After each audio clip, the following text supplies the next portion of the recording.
తిరుమల వెళ్ళేటప్పుడు కొన్ని కుటుంబాలు గుట్టుగా వెళ్ళి ఎవరికీ చెప్పకుండా రావాలని ఒక కట్టుబాటు ఉంటుంది. అలాంటి కట్టుబాటు ఉన్న కుటుంబాలని దొంగలు అంటారంట. అలా ఎందుకు అంటారు? ఏంటి దీని గురించి వివరిస్తారా? ఇది ఎప్పటినుంచో వస్తున్నటువంటి ఆచారం అమ్మ. దొంగలంటే మామూలుగా మనం అనుకునేటువంటి దొంగలు కాదు. తిరుమల చేసేటువంటి యాత్రికులు కూడా ఇప్పటికీ కూడా రాయలసీమ, తెలంగాణ రాష్ట్రంలో మహబూబ్ నగర్, నాగర్ కర్నూల్ ఇలాంటి ప్రదేశాల్లో ఇప్పటికీ ఇలాగా తిరుమలకి దొంగ యాత్ర చేసేవాళ్ళు ఉంటారు. కొన్ని కుటుంబాలు ఆ రకంగా ఉన్నాయి. రాను రాను ఆచారం తగ్గుతోంది, కానీ కొన్ని కుటుంబాలు ఇప్పటికీ పాటిస్తున్నారు. ముఖ్యంగా రాయలసీమలో చాలా ఎక్కువగా పాటిస్తారు.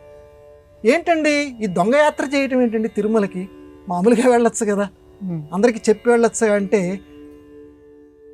సాధారణంగా ఆ రాయలసీమ ప్రాంతంలో నరసింహస్వామి ఇంటి వేలుపు, ఆయన్ని పెద్ద దేవుడు అంటారు. తిరుమల వెంకటేశ్వరుణ్ణి చిన్న దేవుడు అంటారు. కులదైవం నరసింహస్వామి.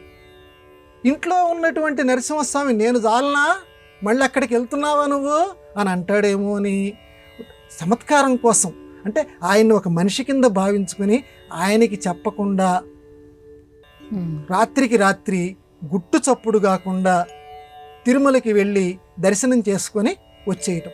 కాబట్టి తిరుమలకి వెళ్ళి ఈ రకంగా దొంగలు అంటే ఇంటి పెద్ద వేలుపుకి తెలియకుండా తిరుమల చిన్న వేలుపు అయినటువంటి వెంకటేశ్వర స్వామిని దర్శనం చేసుకొని రావటం. ఇది ఒక్కటే కాదు, పూర్వకాలంలో పుట్టినటువంటి సామెత ఇది. పూర్వకాలంలో ఏంటంటే ఇప్పట్లాగా ఇన్ని బస్సులు, ఇన్ని విమానాలు, ఇన్ని రైళ్లు లేవు. అరణ్యాల్లో వెళుతూ ఉంటే దొంగలు దోచుకునేటువంటి వారు.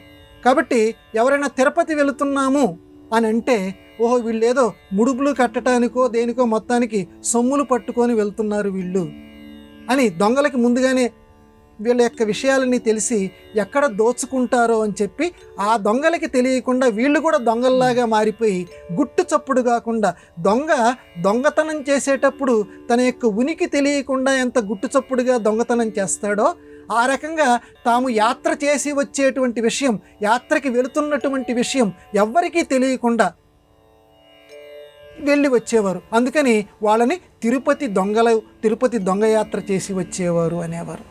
ఈ రకంగా ఇంకోటి, యాత్ర చేసేటప్పుడు చాలా శ్రద్ధగా వెళ్ళేటువంటి వాళ్ళు. రాత్రికి రాత్రి అలా బయలుదేరి మళ్ళీ పొద్దుటికి, అంటే చాలా దగ్గరగా ఉన్నటువంటి కుటుంబాలు తిరుపతికి మళ్ళీ స్వామివారి సందర్శనం చేసుకొని, అప్పట్లో ఇన్ని దేవాలయాలు ఇంతగా హడావిడేమీ లేదు కదా, పూర్వకాలంలో వచ్చింది ఇది, సందర్శనం చేసుకొని తిరిగి వచ్చేసేవారు. వచ్చిన తరువాత చక్కగా ఏమండి మేము తిరుపతి వెళ్ళొచ్చాము అని చెప్పి అందరికీ, నలుగురికి, ఆ చుట్టుపక్కల వాళ్ళకి తెలియచేసి, ఇప్పటికి కూడా ఈ ఆచారం ఉంది కదమ్మా, ఎక్కడికైనా యాత్ర వెళ్ళి వస్తే నలుగురికి భోజనాలు పెట్టడం. అప్పుడు పెట్టేవారు, ఓహో వీళ్ళు తిరుపతి వెళ్ళి వచ్చేవారని తెలిసేది. ఇంకోటమ్మా, దొంగ వంటకం అని కూడా అంటారు.